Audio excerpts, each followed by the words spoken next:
Comme ça, on est en direct sur Facebook. Soyez pas. Dis-moi. C'est possible de lancer là et de sortir si tu as besoin. Ouais, tu peux sortir si tu as besoin, ouais, t'inquiète. Donc merci d'être là.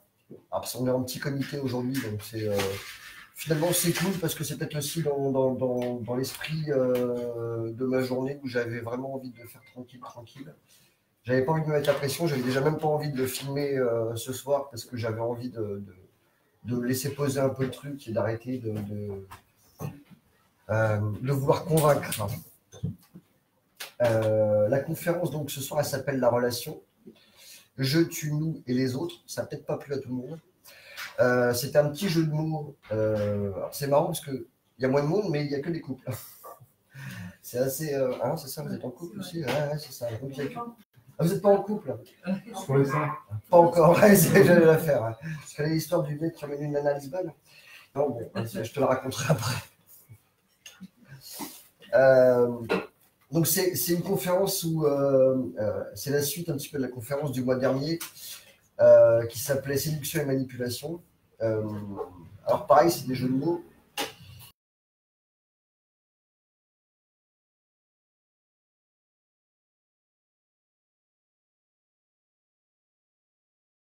Je fais des conférences, je fais des stages, on fait des stages, on fait de la thérapie, on fait des conférences.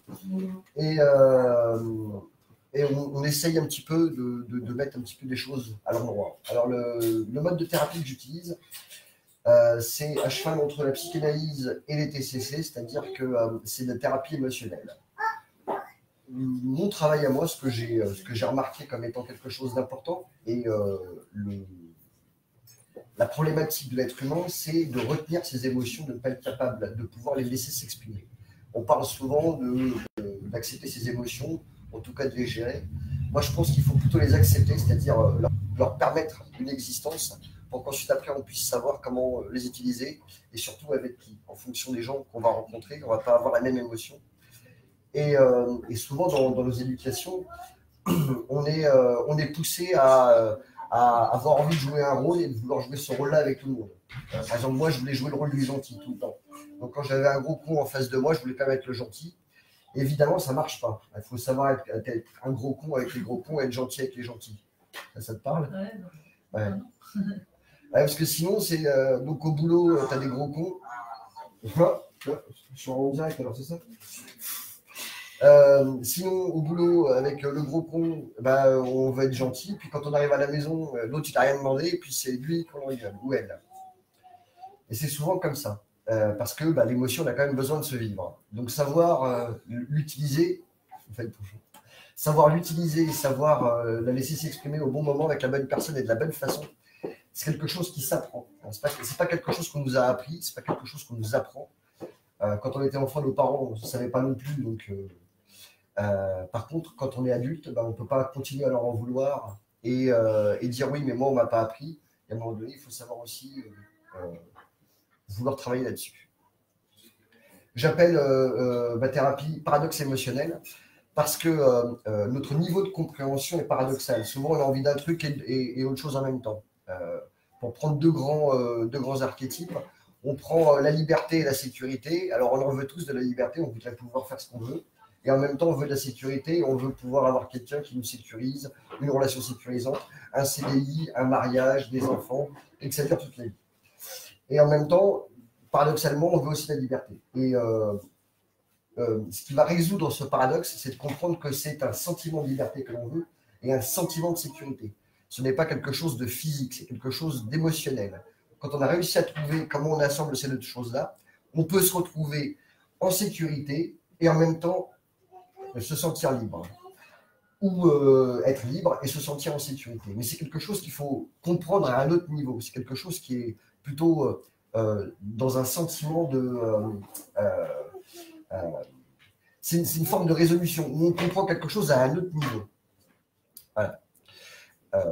Pas forcément, je dis toujours, on va encore me le reprocher sur la vidéo.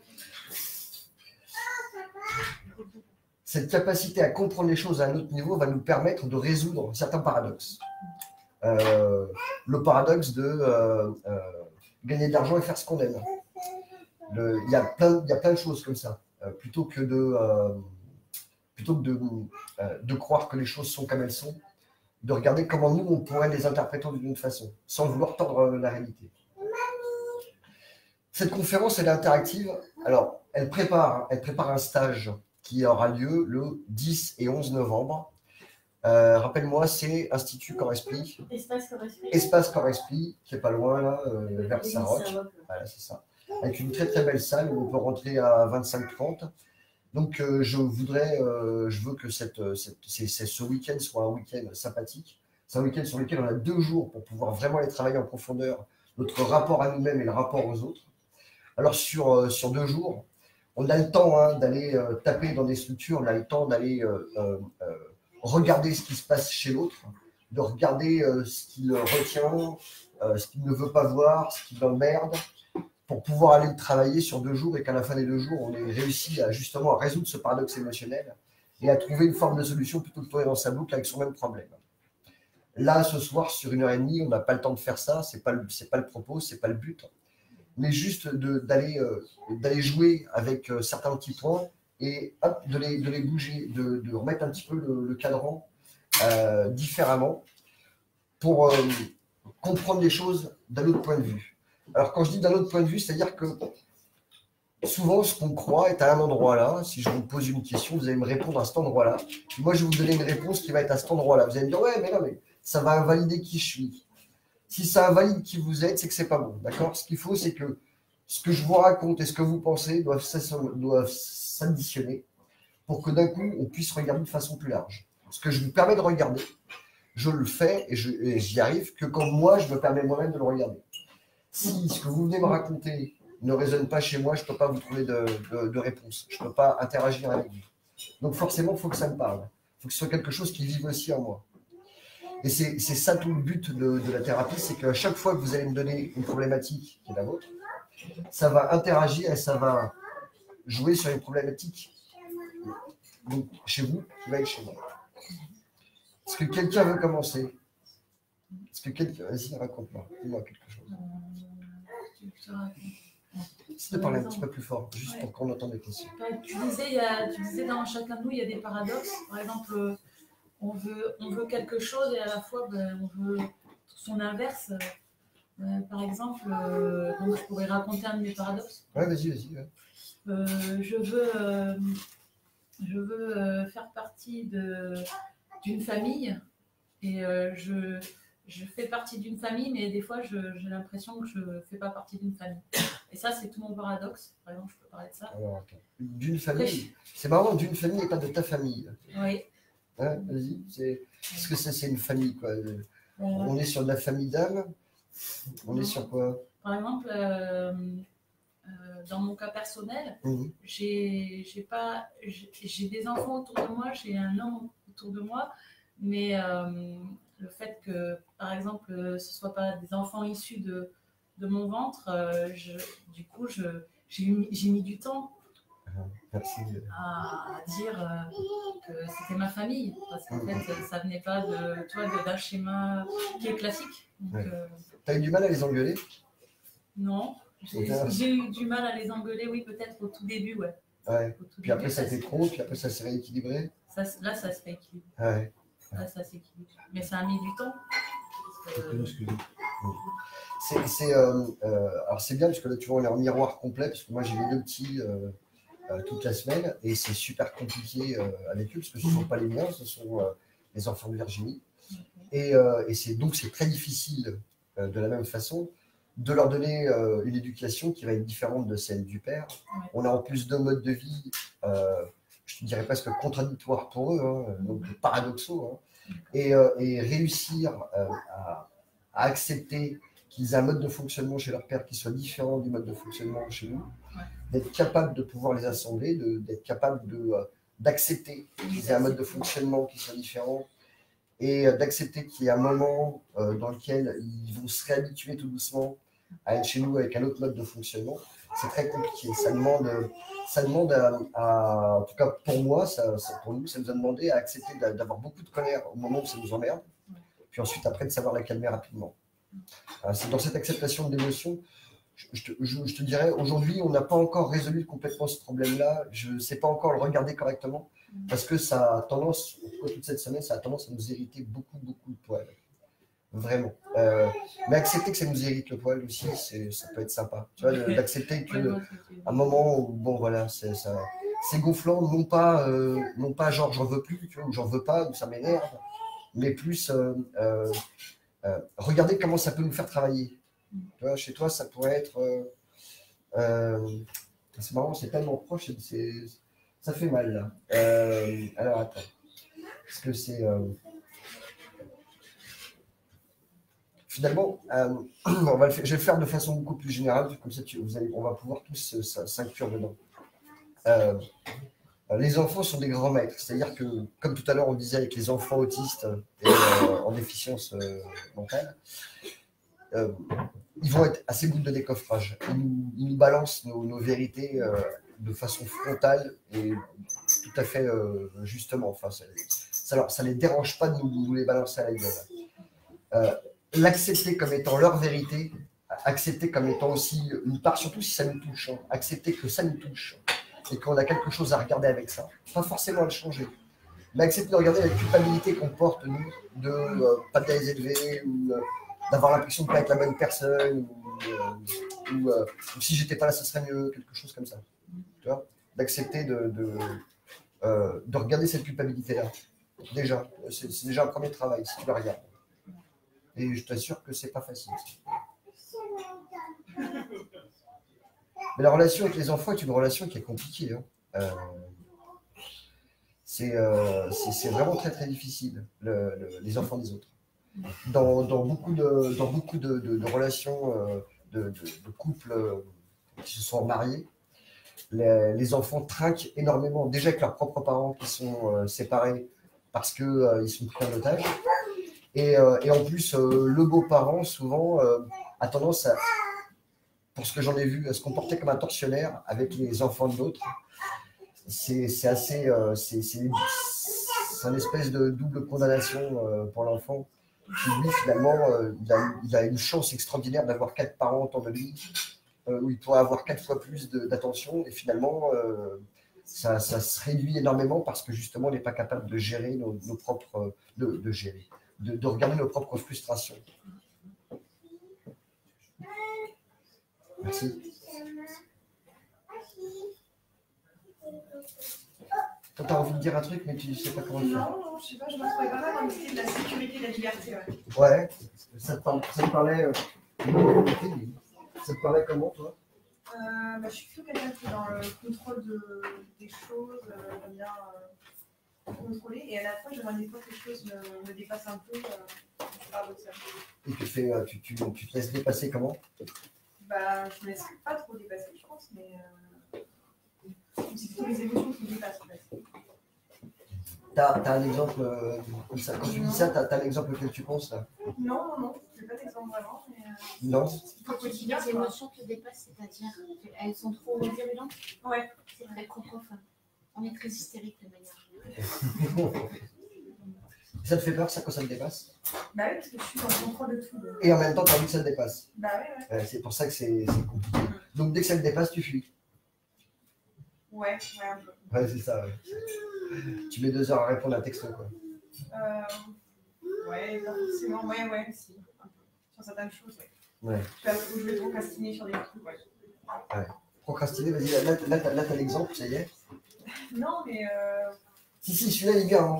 Vas-y. Il y a des choses que je voudrais dire à certaines personnes et que je ne peux pas dire facilement. J'ai tourné autour du pot. Ouais. Alors qu'au final, je ne le contrôle pas vraiment, parce que déjà, j'ai le sentiment, par exemple, je sais pas, un sentiment d'énervement sur une personne où je vais le contrôler, essayer de le garder pour éviter de blesser la personne, et à un moment, ça va faire. Après, tu la laisses, quoi. Ouais. Et pourquoi tu t'es retenu avant, alors? Parce que je pense que c'est mon attitude de contrôle, quoi. C'est la gentille? De quoi? C'est la gentille en toi qui ouais, voudrait. Ouais, peut-être. T'avais envie de contourner le problème sans avoir besoin d'en parler? J'aimerais être la personne, j'aimerais être plus souple avec les gens, quoi. Donc du coup, ne pas en vouloir, ça me passe au-dessus, quoi. Tu voudrais que ça te passe au-dessus. Peut-être, Ouais. C'est le sentiment souvent qu'on a de vouloir être arrivé à un endroit alors qu'on n'y est pas. Tu vois ce que je veux dire? Si tu sens bien, toi, tout à l'heure, tu m'as dit, je suis. Alors, c'est pas le mot rigide que tu as dit, mais c'est le mot rigide qui Les reste. gens disent que j'ai un manque de souplesse. Ouais. Voilà, ouais, un manque de souplesse, c'est pas C'est ce mal. qu'on m'a déjà dit. Non, ça c'est bien, c'est bien, c'est bien. Un manque de souplesse. Donc, tu as une rigidité en toi et tu voudrais la compenser en étant souple avec les autres. Donc, tu voudrais que les autres soient souples avec toi, tout en étant rigide avec eux. Tu vois, tout en. Ouais. Et peut-être le truc, si tu veux, c'est plus. Si tu acceptes cette rigidité chez toi, supposons là, tu es en train d'accepter, tu vois. Ouais. Si tu acceptes d'être rigide, tu acceptes que les autres soient rigides avec toi. J'essaie, ça de l'accepter, ouais. Non, essaye pas. Non. Non. Regarde-toi être rigide avec les autres, et au moment où tu te vois être rigide avec eux, tu fais oh merde, tiens, mais je suis rigide. Et ce qui est normal, l'autre en face, il va se rigidifier aussi, d'accord? Donc, vous allez avoir une confrontation bien dure, et à ce moment-là, tu vas rire de toi, tu vas dire oh putain, là, je suis en train d'être rigide, et d'un coup, ça va s'assouplir. Ouais, si tu veux, c'est cette étape-là qu'on ne veut jamais passer. On joue à faire semblant constamment. C'est une histoire d'ego. Non, c'est une histoire de mensonge. Après l'ego, si tu veux mettre le mot ego dessus, vas-y. C'est une histoire de mensonge. C'est-à-dire que Freud disait, il parlait du ça, du moi et du surmoi. On est constamment dans 90% de ce qu'on raconte, on est dans le surmoi. On est dans ce qu'on a envie d'être. On est en train de vendre un truc à l'autre, tout le temps. Mais pour de vrai, dans le moi, on n'est pas arrivé du tout là où on croit être. Donc, on est rigide. Plus on est rigide, plus on veut faire croire aux autres qu'on est souple, alors que l'autre, il voit bien qu'on est rigide. Tu vois. Mais on fait des efforts. Et puis l'autre, évidemment, inconsciemment, il le sait, donc il appuie pour voir à quel point c'est dur. Puis au moment où il appuie, tu fais aïe, et là, tu l'exposes à la gueule. Donc forcément, derrière, toi, tu prends ta propre déflagration en disant non, je m'étais repeiné pendant 10 minutes. Ça n'a encore pas marché. Et en même temps, l'autre, il est content parce que d'un coup, t'es vraiment venu jouer avec lui à qui t'étais, c'est-à-dire la rigide. Et au moment où tu vois que tu es rigide et que l'autre, il t'a donné la répartie, d'un coup, tu rigoles et tu fais oh putain, ça y est, je me suis encore rattrapé. Là, tu peux te regarder. Au moment où tu te vois être rigide et que tu te fais rire avec ça, d'un coup, ça se dégonfle. Et d'un coup, ça devient souple. Mais tant qu'on n'est pas capable d'aller s'apprécier, il faut bien comprendre, quand on parle de développement personnel, souvent on est là en train de... Tout le monde veut nous vendre des techniques pour être mieux que ce qu'on est. Alors qu'on n'est déjà pas ce qu'on est. C'est-à-dire qu'on est déjà tout le temps en train de faire semblant d'être quelqu'un d'autre. Et là, en développement personnel, on va t'apprendre une technique pour être encore plus vicelard avec toi-même, pour te mentir encore mieux et pour mentir encore mieux aux autres. Je suis complètement pas d'accord. C'est-à-dire l'histoire de se mentir à soi-même ou... Ouais, vas-y. T'es t'es pas d'accord avec quoi? Parce que moi, je veux bien. L'histoire de se mentir à soi-même ou... En développement personnel. Par rapport à quoi? Le développement personnel, ah oui, t'es pas d'accord avec le fait que le développement personnel, ça soit une couche de plus? Parce que juste ce que tu es en train de dire. Ouais, alors, l'histoire de je te le donne comme ça. Je te le donne comme ça. Le développement personnel, ça nous aide à nous mentir, ça nous donne des fausses valeurs ou des fausses un niveau spirituel fort. Je pas être d'accord avec Oui, ça. c'est ça. Ouais. Et si tu veux, on rajoute une couche. On rajoute une couche de plus. Quand on va faire du développement personnel, au départ, mais tout ce temps qu'on est, même sans faire de développement personnel, on part du principe que si on a envie d'améliorer quelque chose, c'est que ce qui est là, ça ne nous suffit pas. C'est qu'on ne se sent pas assez. Et au lieu de regarder que le truc qui fait qu'on ne se sent pas assez n'est pas vrai, parce qu'on est assez, il suffit juste de regarder le truc à l'endroit plutôt que de le regarder à l'envers. Et quand on regarde à quel point on est déjà assez, on n'a pas besoin de développer quelque chose. Si on veut développer quelque chose, c'est qu'on ne se sent pas assez. Ce truc-là, on va rajouter une couche, et puis après, on va dire qu'on parle avec des entités, qu'on fait ci, qu'on fait ça, qu'on est capable de machin. Ok. Et Et développer moi- la conscience, pardon. Vas-y, vas-y. Développer dis-moi. la conscience, par exemple, est-ce que c'est une surcouche? Oui, Quand ouais. tu lui dis de Ouais, développer c'est sa parce que conscience, développer sa conscience, c'est on une sur... recule par rapport à ta partie en contrôle. Non, je lui dis de regarder, je lui dis de se regarder faire. Pas de faire autrement. De se regarder être elle-même. C'est bien toute la différence. Se regarder être soi, c'est pas la même chose que de... On prend les écrits de Marshall Rosenberg sur la CNV, hein, sur la communication non violente. C'est génial. Il dit il faut se regarder en toute vérité et dire à l'autre exactement ce qu'on ressent. Mais la plupart des gens que j'ai rencontrés qui ont fait de la CNV, qui sont au premier niveau, ils ont appris à avoir des discours pour manipuler l'autre correctement, mais ils ne se sont pas manipulés suffisamment, ce qui fait que ça sonne faux dans leur bouche. Quand ils sont là en train de dire alors, quelle est l'émotion que tu veux bien me faire partager là parce que je sens bien que tu es énervé. Bah attends, si tu sens qu'il est énervé, c'est que tu es énervé, arrête de faire semblant que, tu vois. C'est ça le truc, c'est... ok, là, je vois que tu es énervé, donc c'est que je suis énervé. Ok, là, c'est quelque chose qui est juste. Maintenant, dire à l'autre, exprime correctement tes émotions, c'est une surcouche de moi, je suis meilleur que l'autre, et donc je vais t'expliquer comment il faut me parler. C'est là où je parle de mensonge. Je vais essayer d'être plus clair. Notre conscience, c'est 10% de ce qu'on sait, de nous. L'inconscient représente 90%. On interagit avec les 100% de ce qu'on est. Donc, et en développement personnel, on va te demander d'améliorer ces 10%-là, tout en ignorant toujours les 90% qui sont inconscients. Alors que moi, ce que je propose, c'est de regarder que nos comportements inconscients, qu'on est tout le temps en train d'exprimer, ils sont en déni chez nous. On ne les voit pas, on ne les connaît pas, alors que pourtant, on les exprime constamment. C'est de se regarder interagir, de se regarder évoluer et de rire de soi. Les actes manqués, tu veux dire, les trucs qu'on ne veut pas faire ou quoi? Qu'est-ce que tu veux dire par là en fait? Alors, est-ce que tu dis qu'on. Voilà. Alors, par exemple, on manipule constamment les gens, mais on ne se voit pas en train de manipuler. Et l'autre en face, il dit ouais, mais pourquoi tu me demandes ça, machin, pourquoi est-ce que. Et nous, mais si, parce qu'on est persuadé que c'est pour son bien. Alors que comme on ne fait jamais rien que pour soi, c'est pas pour son bien, c'est pour le nôtre. Quand d'un coup on se rend compte que ce qu'on est en train de lui demander, c'est pour nous, ça ne nous empêche pas de continuer à lui dire tiens, j'aimerais bien que tu fasses ça, mais au lieu de lui dire c'est pour ton bien, de se rendre compte que c'est pour le nôtre et de lui dire bah ouais, mais parce que moi, tu vois, ça me rassurerait, ou moi je préférais, ou moi j'aurais envie. Et là d'un coup, tu déjoues cette manipulation qui fait que tu récupères ta responsabilité sur tes choix et tu rends la liberté à l'autre de dire oui ou non. Mais ça n'a rien changé au final, tu vois. Mais le calme intérieur que tu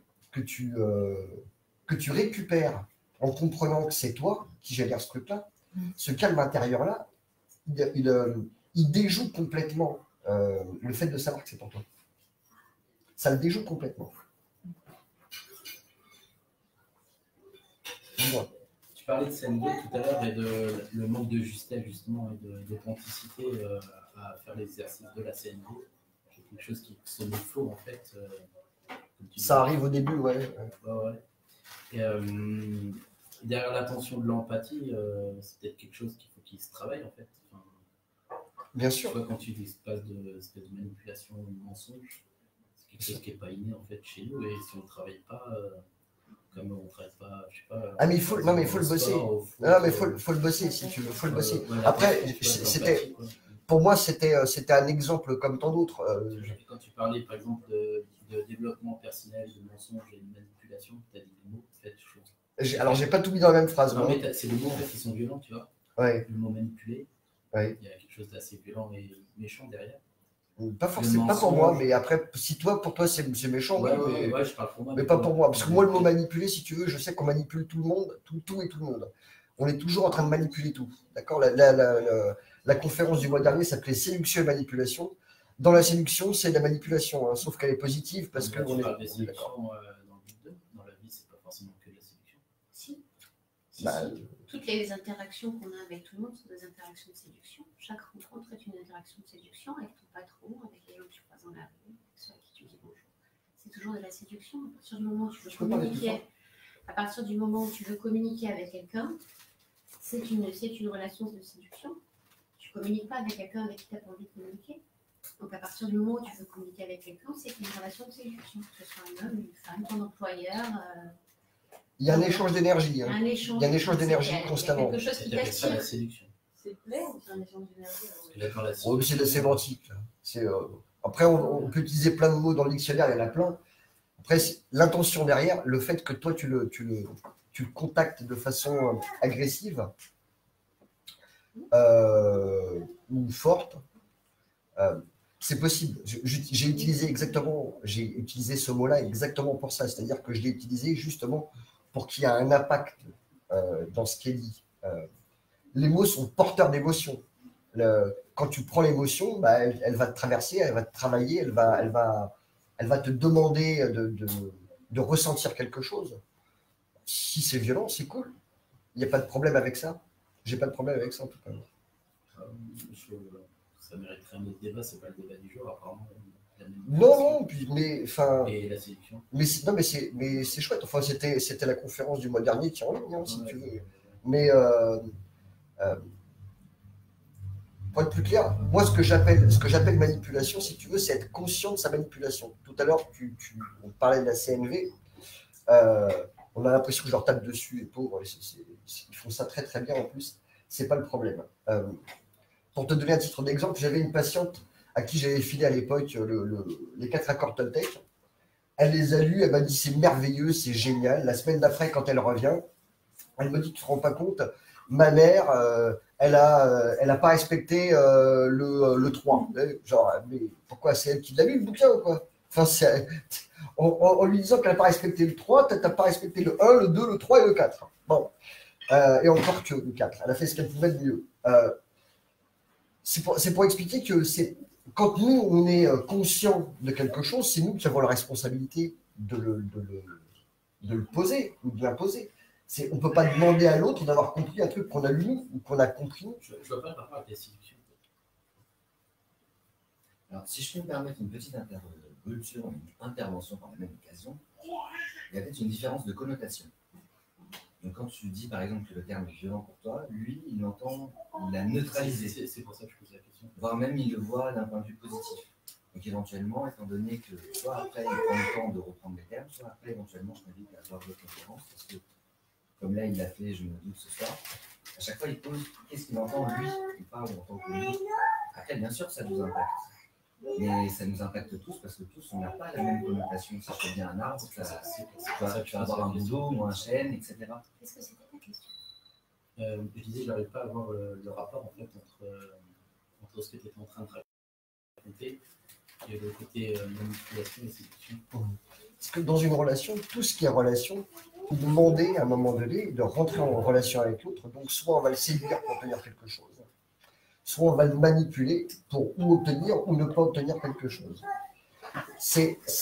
Pour moi, je fais des grandes cases, d'accord, pour pouvoir expliquer le truc, pour le mettre dedans.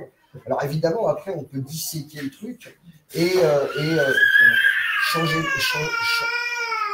changer les mots.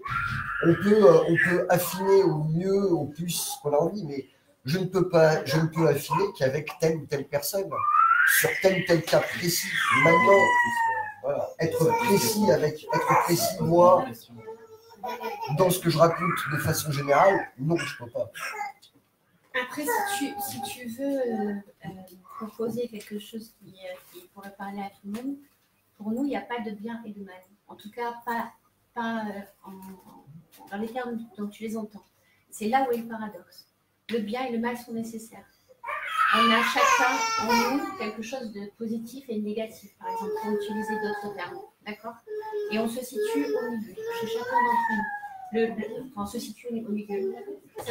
Ça serait chouette d'aller trouver le centre.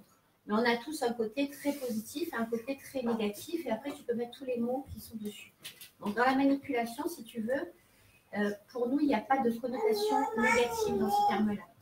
Pas plus que dans le terme séduction, il n'y a pas de connotation positive. Pour nous, la séduction peut être aussi bien positive que négative, et la manipulation aussi. Elle peut être aussi bien positive que négative. Tout dépend comment tu le fais, pourquoi tu le fais, est-ce que tu te vois le faire, est-ce que tu es en train de prendre en considération ce que tu es en train de faire, est-ce que ça a un retour sur toi, est-ce que ça t'accorde de toi, tu vois. C'est comme ça qu'on va poser les choses. Donc, c'est là où il parle des paradoxes. Tu vois, elle disait tout à l'heure, je voudrais aussi bien faire partie d'une famille que de ne pas en faire partie. Quel est le positif ou le négatif dans ce qu'elle dit? Pour certains, ne pas en faire partie, ça va être très négatif. Pour d'autres, faire partie de cette famille, ça va être très négatif. Et chacun va le voir avec son prisme. Et le travail qu'on propose de faire, c'est d'aller regarder dans ce paradoxe-là, qu'est-ce qu'on est au milieu, entre ces deux envies qui nous chamboulent à chaque fois. Sur notre exemple, c'est moi je trouve que je suis très rigide. Je pense qu'elle oublie toutes les fois où elle est très souple, avec plein d'autres personnes. Alors le côté rigide ne lui plaît pas, mais elle a un côté très souple qu'elle oublie aussi. Et où est le centre entre sa souplesse et sa rigidité? Et on va aller travailler là-dessus tout le temps sur cette phase, ce pôle négatif et ce pôle positif, on va dire, si on prend des images, encore une autre image, tu vois. C'est un petit peu comme ça, en tout cas, qu'on propose d'envisager des choses, sans le regarder uniquement dans un prisme, qui est le prisme, de manière générale, de notre éducation. Quand il te parle de CNV ou quand il te parle d'aller vouloir être une bonne personne, depuis qu'on est tout petit, on nous dit qu'il faut qu'on soit des bonnes personnes. Depuis dès qu'on est enfant, on nous dit qu'il faut faire bien, avoir des bons points, être bien répondre et être la bonne personne. On est d'accord sur pas mal de choses. Là, je trouve que c'est des termes qui sont vraiment importants. Moi, j'y mets un sens. Et, du coup, tu mets un sens pour ça que je pose des questions, en fait. Qu'est-ce qui se cache derrière la manipulation? C'est bien, comme ça tu me permets d'affiner le discours. Oui, c'est ça. C'est bien l'intention qu'il y a derrière ces mots. Ce que tu disais par rapport à la spiritualité, on y est passé, moi je suis passée dedans par exemple, c'est que dans la spiritualité, on a tendance à nous pousser à être des belles personnes. À être dans l'amour. Aujourd'hui, comme si la colère ou la haine n'était pas de l'amour. Comme si le fait d'exprimer de la colère avec des gens avec qui on avait besoin de se mettre en colère, comme si ce truc-là n'était pas de l'amour aussi. Aujourd'hui, ce qu'on propose, en fait, c'est avant d'essayer d'être quelqu'un de bien, d'arriver là, tu vois, l'éveiller dont tout le monde nous parle, bah, regarde déjà ce que tu es. Et la personne que tu es, c'est déjà quelqu'un de bien, même si elle se met en colère, même si elle est triste. Tu vois, et d'aller regarder ce truc-là, voilà, avancer sur toi, apprendre à te connaître, apprendre à accepter tes émotions quand tu as envie de tout foutre en l'air ou de passer en mode hystérique. Accepter qui tu es et pourquoi tu réagis comme ça dans ce moment-là. Tu vois, et accepter vraiment l'émotion quand elle vient là, parce qu'elle vient apprendre, elle vient t'apprendre de qui tu es. Oui, merci. Belle intervention là. Ça y est, là c'est parti. Ça fait ses débuts en conf. Bon, c'est cool. Est-ce que quelqu'un a envie d'interagir? Et Charlie, déjà quand il y a des hommes, déjà c'est waouh. On a une belle parité en fait. En plus, c'est une belle parité. Quand il y a des hommes, déjà c'est bien. Alors si en plus ils interagissent, waouh. Merci, ciao, ciao. Je peux revenir sur ouais. Alors, je tue nous et les autres, tiens. Je vais vous parler d'un petit concept que j'aime bien, moi, qui s'appelle le tiers nécessaire. Tout le monde voit ce que c'est un tiers nécessaire? Non. Non, bah, la belle-mère, par exemple, c'est un tiers nécessaire. Le patron est un tiers nécessaire. L'ex est un tiers nécessaire. Les enfants de l'autre est un tiers nécessaire. Même ses propres enfants sont des tiers nécessaires. C'est-à-dire qu'on va... on parle rarement de soi, on parle des autres. Hein. Allez à une terrasse de café, vous allez vous rendre compte comment les gens parlent toujours des autres, mais rarement d'eux-mêmes. Je veux un pléonasme. Vas-y. Le tiers nécessaire, pour moi, le tiers est nécessaire de base pour éviter une fusion ou que ce soit de ce genre. Bien sûr. Sauf si tu es sur une île déserte tout seul avec ta nana, et encore que peut-être le palmier de l'île déserte deviendrait un tiers nécessaire sur lequel on pourrait au moins tourner en. Il y aura ce qu'ils ont, faut le trouver. Donc oui, ça, bah, si tu veux appeler mais ce tiers, il faut que je fasse attention à ne plus dire nécessaire. Non, mais c'est si joli. Bon, je peux, t'es sûr? Bon. Donc le tiers nécessaire, souvent, on va le connoter de façon négative pour pouvoir se retrouver ensemble. On fait bloc contre le reste du monde. Qui a un tiers nécessaire positif? Qui c'est qui peut m'en donner un? Macron. Alors, tu vois, ça, c'est un tiers nécessaire négatif, par exemple. Parce que toute la colère qu'on a pour toutes les institutions et machin, et l'autorité, le truc qu'on n'a pas réglé avec papa, etc., c'est Macron qui le prend. Il est là pour faire c'est bien ça. Hein? Tu viens de t'appartir nécessaire, c'est bien ce registre-là. C'est bien, c'est de ce registre-là, exactement. Mais qui peut me citer un tiers nécessaire positif? On peut tous les voir positifs, non?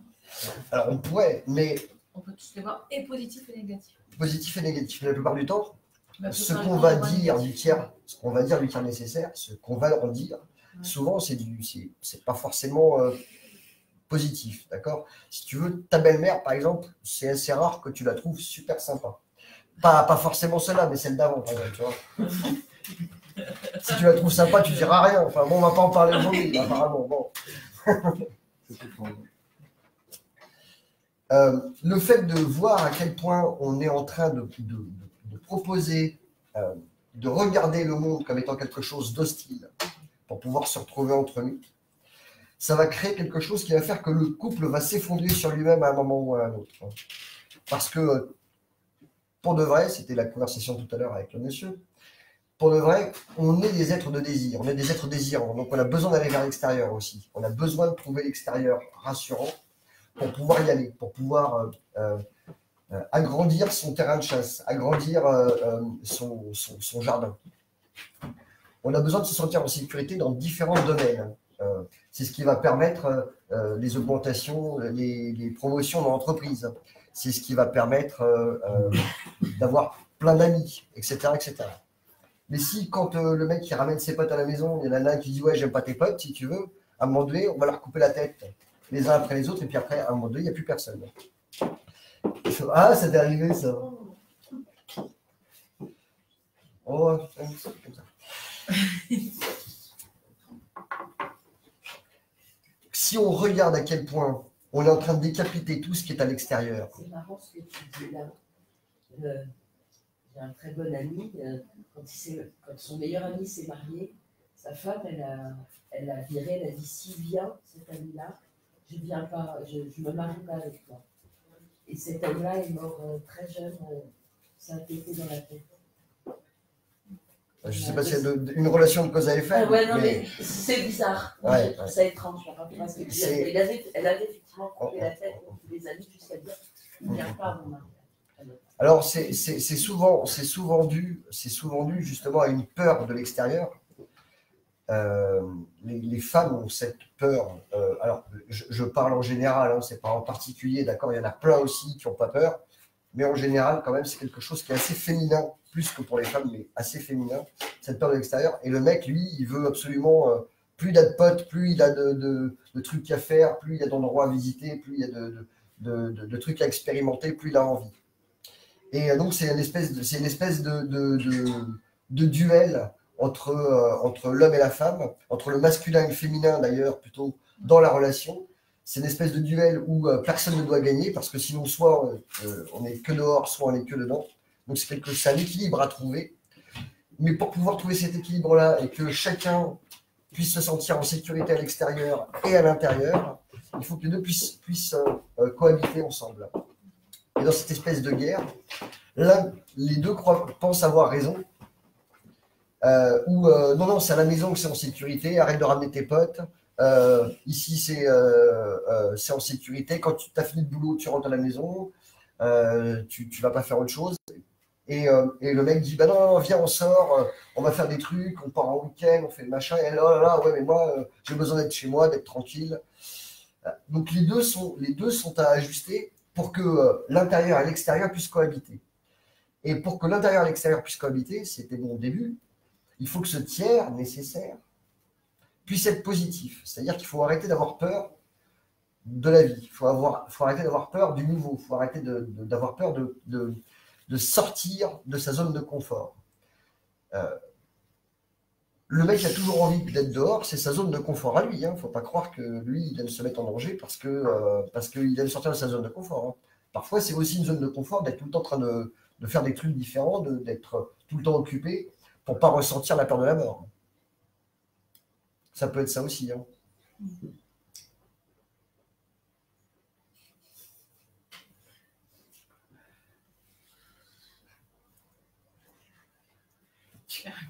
Tu sais que la dernière phrase, c'est les trois mecs, ils ont fait plus. Non, mais ça rejoint ce que tu disais par rapport au début quand tu passais le truc de faire un travail sur soi, de savoir qui on est.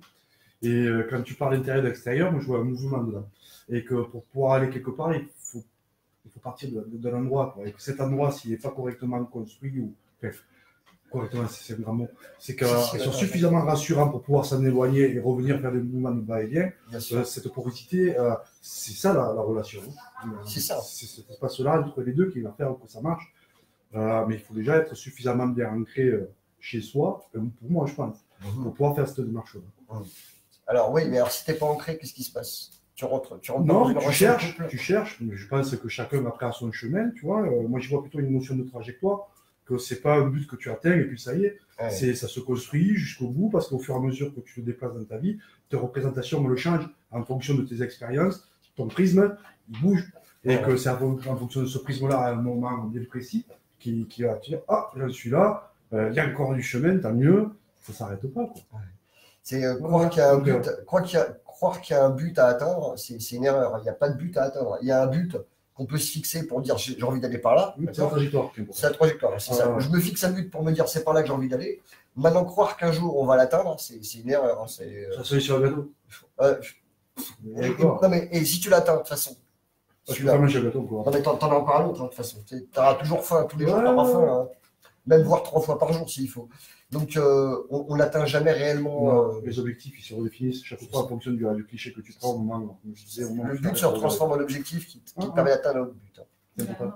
La mort, c'est quoi? C'est l'arrêt du mouvement. La mort, quand on est chez soi, par exemple, et qu'on a peur d'être chez soi. Par exemple, en l'occurrence, ça a été mon cas il n'y a pas longtemps. Ouais. Je n'arrivais pas à être chez moi. Je me disais, allez, je vais aller dehors, je vais faire un truc parce que j'avais trop d'angoisse. Mais bon, voilà. Du coup, la mort, c'est ça. Pour moi, c'est quand on est angoissé. Voilà, quand il n'y a plus personne. Pas dans le mouvement qui fait du bien, quand on est dans le.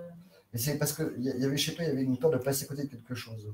Comme si il y avait un endroit où il allait se passer quelque chose, où tu devais être, et tu avais l'impression de ne pas savoir où c'était, quelque chose comme ça. C'est vaste, hein, mais la mort, peut-être, c'est pas ça que je dirais, c'est plutôt pas savoir qui on est et pas savoir ce qu'on a envie et qui l'on est, tout simplement. Donc, quand j'allais à l'extérieur de chez moi, c'était peut-être pour savoir qui j'étais, tu vois. Parce que tu cherchais un sens, tu cherchais peut-être à savoir qui tu devais être, et tu cherchais l'expérience qui te permettrait de le savoir. Ouais, quelque chose comme ça, tu vois. Voilà. Alors que tu es toutes les expériences, c'est-à-dire que tu es quelqu'un qui fait l'expérience d'avoir peur d'être seul, quand tu es toute seule chez toi. Puis quand tu sors à l'endroit, tu vas au cinéma, tu fais l'expérience d'être celle qui va regarder un film. Tu vas être celle qui fait l'expérience de regarder un film d'horreur, un film romantique, un film d'action. Tu fais celle qui fait cette expérience-là. Quand tu es avec des amis, tu fais celle qui fait l'expérience d'être avec des amis.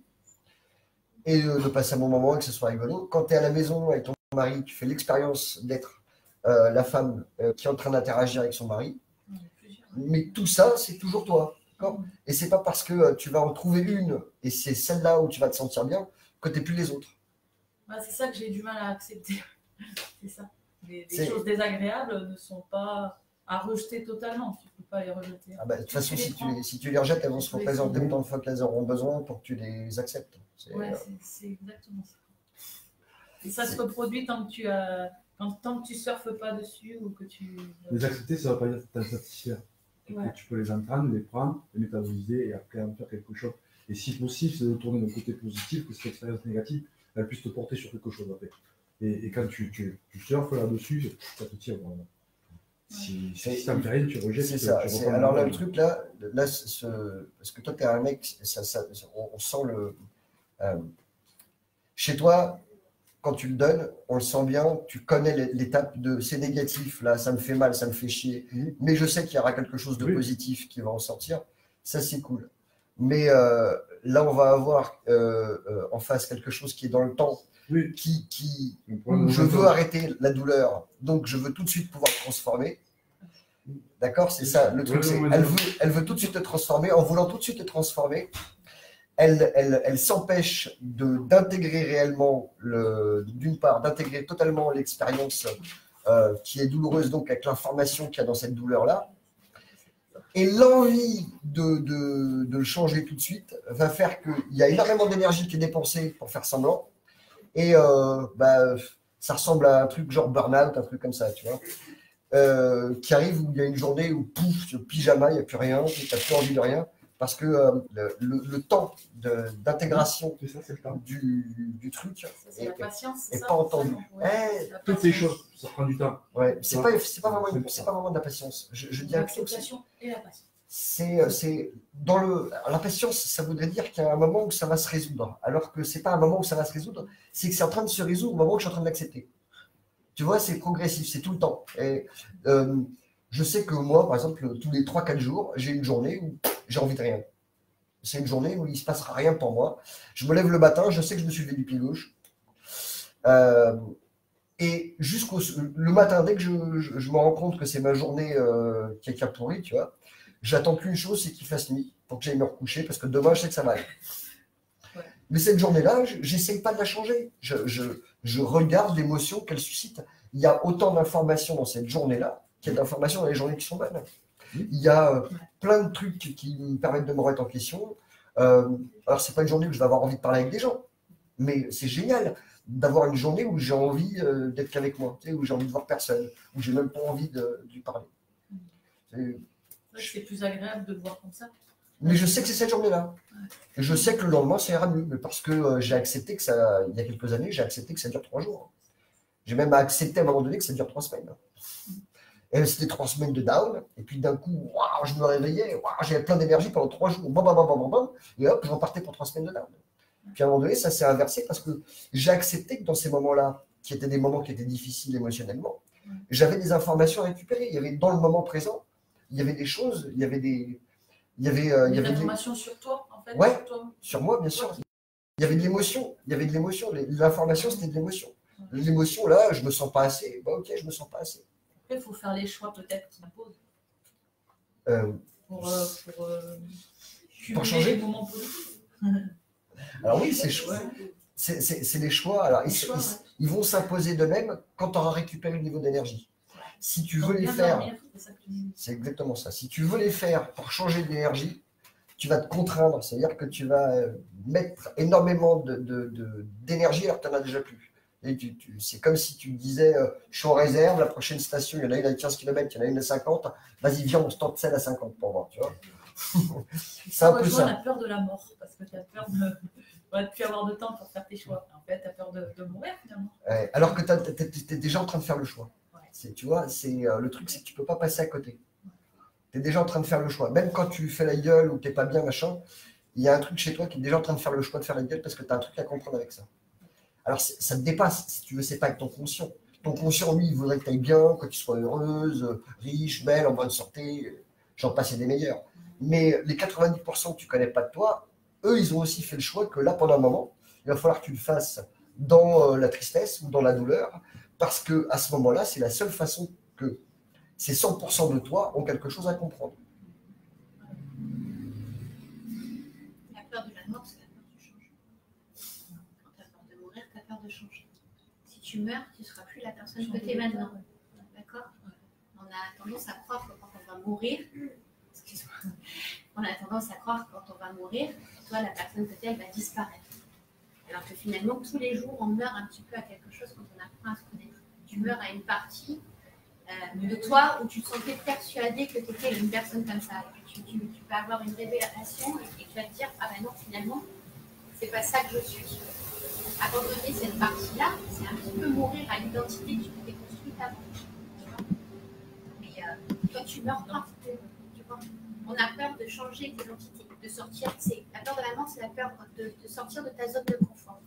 Ta zone de confort, même si elle te va pas, s'il y a des choses qui sont